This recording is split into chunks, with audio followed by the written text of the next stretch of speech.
बिस्मिल्लाहिर्रहमानिर्रहीम। आज आप हजरात के सामने तीसरे पारे का खुलासा बयान किया जाएगा। तीसरा पारा, इसके दो हिस्से हैं। पहला हिस्सा जो है उसमें बकिए सूरतुल बकरा है और जो दूसरा हिस्सा है उसमें इब्तिदाए सूरह आले इमरान है।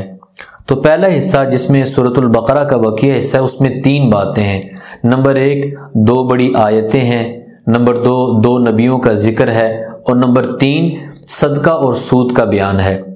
पहली बात कि दो बड़ी आयतें, उनमें से एक आयत तो आयतुल कुर्सी है कि जो फजीलत के एतबार से सबसे बड़ी आयत है कि जिसमें अल्लाह ताला का तकरीबन 17 मरतबा जिक्र हुआ।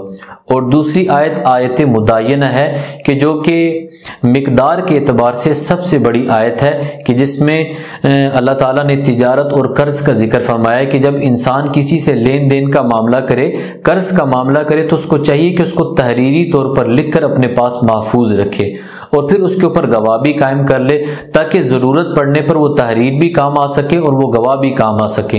अगर मर्द हों गवाह तो दो गवाह काफ़ी हैं, और अगर एक मर्द है तो उसके साथ फिर दो औरतें बतौर गवाह के साथ शामिल की जाएंगी। और इसी तरह अल्लाह ताला ने दो नबियों का जिक्र फरमाया। एक तो हज़रत इब्राहीम अलैहिस्सलाम का जिक्र है कि हज़रत इब्राहीम अलैहिस्सलाम का नमरूद के साथ उसके दरबार के अंदर मुबाहसा हुआ। और दूसरा हज़रत इब्राहीम अलैहिस्सलाम का अल्लाह ताला से आहियाए मौता के मुशाहिदे की दुआ करना कि अल्लाह ताला तू मुर्दों को कैसे जिंदा करेगा, मैं अपने दिली इत्मीनान के लिए ये चीज़ देखना चाहता हूँ। तो अल्लाह ताला ने फरमाया कि क्या तुझे अल्लाह पर ईमान नहीं? फरमाया कि मुझे इत्मीनान अल्लाह ताला पर ईमान है, लेकिन मैं इत्मीनान कल्बी के लिए ये सवाल करता हूँ। तो फिर अल्लाह ताला ने परिंदों के जरिए हज़रत इब्राहीम अलैहिस्सलाम को मुर्दों के जिंदा होने का जो मंजर है वो अल्लाह ताला ने दिखाया।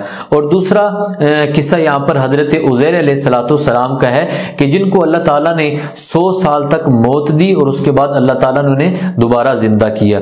इसी तरह नंबर 3 पर सदका और सूद का बयान है। सदके से बज़ाहिरन माल कम होता है और सूद से माल बढ़ता है, लेकिन हकीकत अगर देखी जाए तो सदके से इंसान का माल बढ़ता है, उसमें अल्लाह ताला बरकत अता फरमा देते हैं, और सूद से इंसान का माल घटता है, अल्लाह ताला उसमें बेबरकती डाल देते हैं। और सूद खाने वालों के बारे में अल्लाह ताला ने फरमाया कि जो लोग सूद खाते हैं दर हकीकत वो अपने पेट के अंदर जहन्नम की आग को भर रहे हैं। और एक हदीस पाक में अल्लाह के नबी सल्लल्लाहु अलैहि वसल्लम ने इरशाद फरमाया कि दो लोगों के साथ अल्लाह ताला का ऐलान जंग है। एक वो शख्स के जो अल्लाह के वली को तकलीफ पहुंचाए, और दूसरा वो शख्स के जो सूद खाता है। इनके साथ अल्लाह ताला का ऐलान जंग है।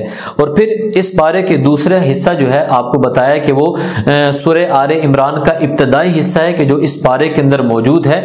उसके अंदर 4 बातें हैं। पहली बात यह है कि सूरतुल बकरा के साथ सूरह आले इमरान की मुनासबत के दोनों सूरतों में मुनासबत क्या है।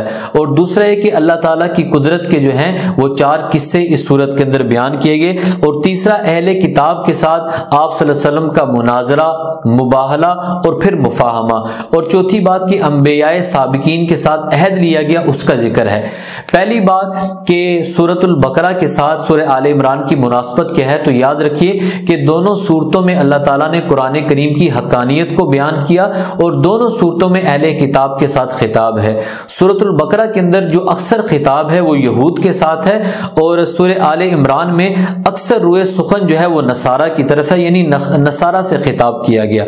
और फिर इसके बाद दूसरे नंबर पर अल्लाह ताला की कुदरत के 4 किस्से बयान हुए। सबसे पहला किस्सा जो है वो जंगे बदर का है कि जिसमें 313 सहाबा ने मुशरिकीन के 1000 के लश्कर को शिकस्त दी, और अल्लाह ताला ने मुसलमानों को जो 3000 की तादाद में थे सहाबे किराम, अल्लाह पाक ने उनको फतह अता फरमाई। और दूसरा किस्सा जो है वो हजरत मरियम अलैहिस्सलाम का है कि जब हजरत ज़करिया अलैहिस्सलाम मरियम अलैहिस्सलाम के पास उनके हुजरे में जाते तो वहां मरियम अलैहिस्सलाम के पास बेमौसम के फल पाते, बेमौसम के फलों को देखते। तो हजरत मरियम अलैहिस्सलाम के किस्से को बयान किया गया जो कि अल्लाह ताला की कुदरत की दलील है। और तीसरा हजरत ज़करिया अलैहिस्सलाम के किस्से को बयान किया गया कि हजरत ज़करिया अलैहिस्सलाम ने बुढ़ापे के अंदर अल्लाह ताला से औलाद की दुआ की, तो अल्लाह ताला ने हजरत ज़करिया अलैहिस्सलाम को बुढ़ापे के अंदर औलाद अता की हजरत याहया अलैहिस्सलाम की सूरत में।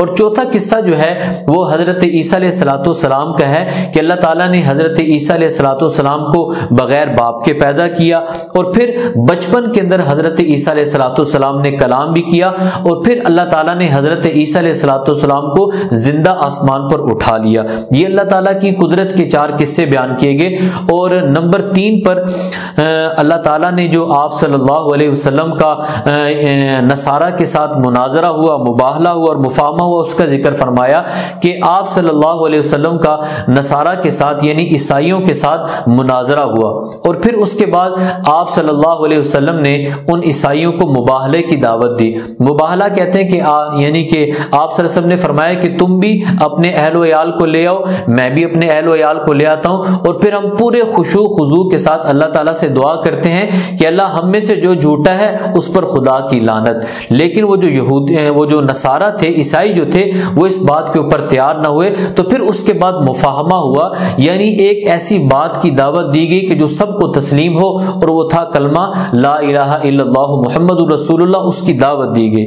اور چوتھے نمبر پر انبیاء سابقین سے عہد لیا گیا، یعنی انبیاء سابقین سے اس بات پر عہد لیا گیا کہ جب آخری نبی آئیں گے تو تم سب ان کی بات کو مانو گے اور پھر ان کے اوپر ایمان لے کر آؤ گے، اور اگر تمہاری زندگی میں وہ نبی تشریف نہ لے کر آئے تو پھر جو تمہارے امتی ہیں وہ ان کی بات کو بھی مانیں گے اور ان کے اوپر ایمان بھی لے کر آئیں گے۔ اللہ تعالیٰ سے دعا ہے کہ اللہ تعالیٰ ہمیں اس پورے خلاصے کو صحیح معنی میں سمجھنے کی اور اس میں جو شرعی احکامات ہیں ان کو سمجھ کر ان پر عمل کرنے کی توفیق عطا فرمائے۔